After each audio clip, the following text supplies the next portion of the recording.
All right, welcome to topic 6. So this week on Thursday, I think is the new year. Are you setting goals? I have set a goal to read more. The most interesting people I know in the world, and I know personally some pretty interesting people, they read. And they read books on a page, not this Kindle, whatever. Their eyes are on a page. Yesterday, I read this whole book. 400 and some pages. John Grisham, when I want to escape reality, that's where I go. This is, I think, one of his newer books, if not the newest. It's not his best. The Testament is his best. If you have not read it, I highly recommend it. It'll bend your brain. I read it 30 years ago, and I still remember. I don't know that it was quite 30, but more than 20. But it's The Testament by John Grisham is fabulous. But this was a good book. But the point is, I read this book. I wasn't on my phone. I have the Christmas cold, so I didn't go to church, and I just laid on the couch and read this book. But what I noticed is, at the end of the day, it was like my brain kind of just took a deep breath. I think it's important that we read. I think it does something to our brains that our phones and our gadgets and our devices do not do.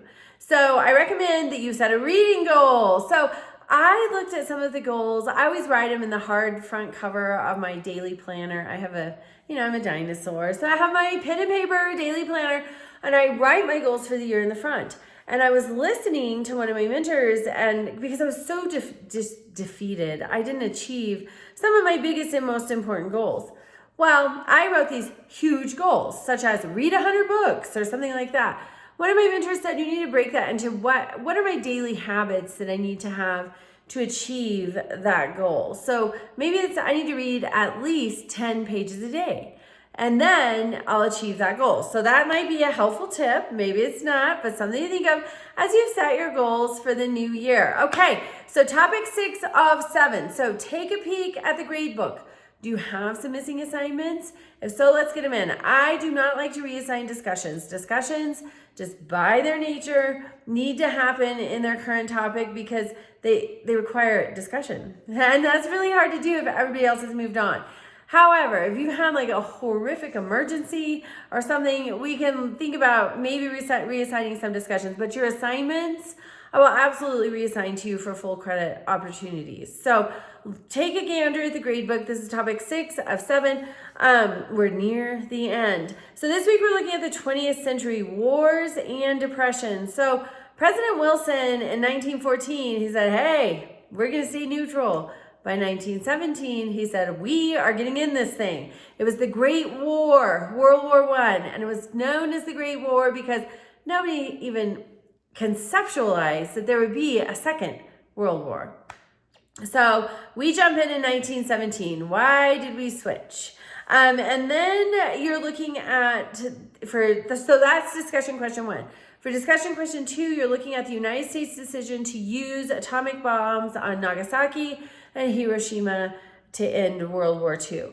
President Truman had not been the president very long. President Roosevelt passed away, FDR shortly, pretty early in 1945. I think it was April. And so President Truman only really had, a few months to make this decision. And this is a huge decision. It is thought by some Cold War historians, the Cold War is going to start right after World War II. That really starts to emerge, the ideological differences between the United States and the USSR.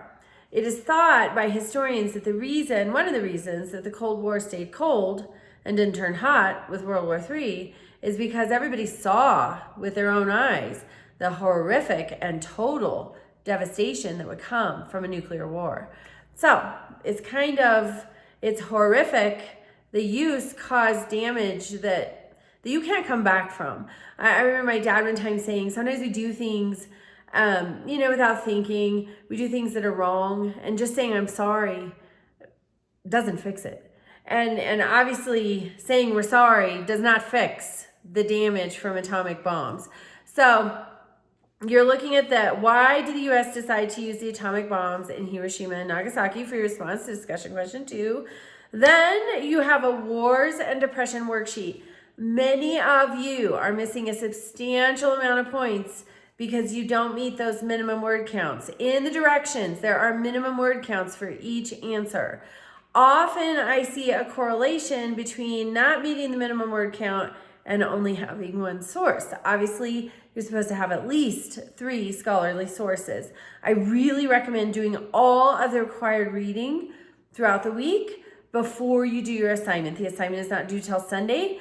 I really think if you would do the required reading, you would have your sources and you would have robust answers that meet those minimum word counts. So that's my tip for this week. All right, Happy New Year, and I'll see you guys in the discussion.